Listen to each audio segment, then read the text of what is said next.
Want to speak real Hebrew from your first lesson? Sign up for your free lifetime account at HebrewPod101.com. There might be times in your life when you need to learn something right away. Maybe you have an unexpected exam, you need to prepare for a new job, or you might be traveling for work. In situations like these, many people feel the need to try to study a lot of information in a short period of time. But can you really learn a language by cramming in all of your studying in a short period? In this video, we'll talk about how cramming works with language learning. 1. Is cramming effective? A lot of people would probably answer yes to this question based on experiences they had in school. Most of us have probably had the experience of staying up late the night before a test to cram as much information as possible. But how much of that information do you remember now? Cramming can work if you have a test tomorrow or a short-term study goal. For example, if your only goal is to pass a test or give a presentation within a few days, cramming isn't a bad idea. But it doesn't work very well if you want to remember what you studied in the long run. A great example of a better way to study is with something like our spaced repetition flashcards. One of the most effective ways to study is to review something over a period of time. Spacing out your studies is what helps you learn and retain information best. You learn something today, you come back in 2 days and review it. Then, you come back in 4 days and review it some more. In contrast, cramming is a one-time thing. You cram a lot of information in your brain, take a test, and then forget it all. But when you review, you're strengthening the synapses in your brain. Synapses are like little roads that connect the neurons in your brain. So the more you review, the stronger the connection, and the better the recall. But what if you need to learn fast? 2. An example of a cramming schedule. Let's say you're traveling for work, and you really need to learn some greetings and some basic survival phrases to make it through your trip. Time is probably not on your side. Your only option is to cram. Here's what a cram plan might look like in a case like this. Spend some time on survival lessons before going to bed. Increase the amount of time you spend with anyone you can talk to in your target language, another student or maybe an online teacher. Increase the amount of time you spend on any online language classes you're taking. Another problem related to cramming is that your study time has to come from somewhere, and that tends to come from sleep, so that's not a good thing.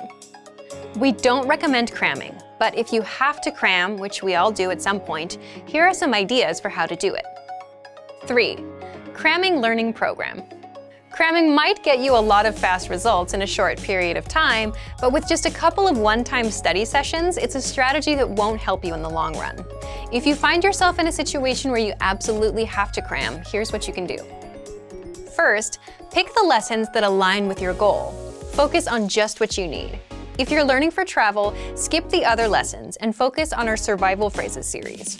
If you want to learn basic conversations, look at the top 25 questions you need to know content. If you need special phrases for the bank or the post office, we have lessons for that too.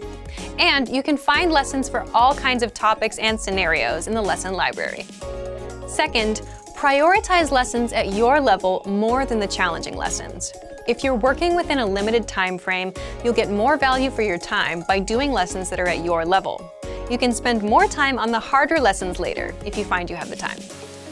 We have a vocabulary slideshow tool and a flashcard tool that you can use for quick study sessions.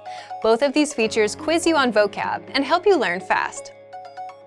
Focus on mastering a few must-know lessons.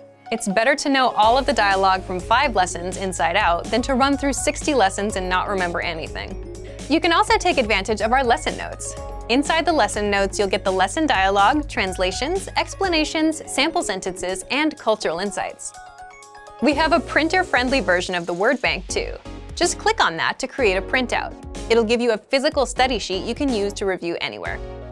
You can also print out PDF conversation cheat sheets and infographics. These teach you the must-know words and phrases for all kinds of topics: travel, basic conversations, talking about hobbies, airport vocab, and much more. With the infographics, you can save the images to your phone and just swipe through them for a quick review. And finally, when you're ready, do a quiz session. Even if you're low on time, a bit of review can help. After you're done with a lesson, stop and ask yourself, what was the main grammar point of the lesson?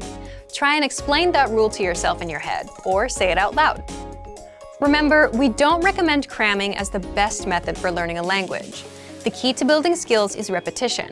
But if you need a quick study session to learn a few key points in your target language, we have the tools to help you. When you're ready to come back and review what you've crammed, we can help you with that too. Get some support for your quick language study sessions and check out our complete language learning program. Sign up for your free lifetime account by clicking on the link in the description. Get tons of resources to have you speaking in your target language. And if you enjoyed these tips, hit the like button, share the video with anyone who's trying to learn a new language, and subscribe to our channel. We release new videos every week. I'll see you next time. Bye!